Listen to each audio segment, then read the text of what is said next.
Hey guys! We've wrapped up all the content for May, and it's been a really busy and wonderful month. We brought you coverage from a series of great events: China Auto Show 2026, China Cycle Expo, China Foundry Expo, Textile Machinery Exhibition, plus full updates about Yiwu supply chains and the China Building Materials Expo. Thanks for staying with us and supporting all these episodes. Now let's look ahead to June. We've prepared brand new content with fresh highlights for you.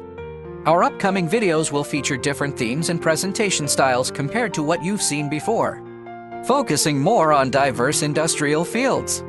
Besides regular video updates, we will also host live streams from exhibition sites every week. The exact time will be announced later, so please stay tuned. If you don't want to miss our latest reports, make sure to subscribe to the channel and turn on the notification bell. We'll keep bringing you on-site footage and in-depth industry content. See you in our next videos and live streams.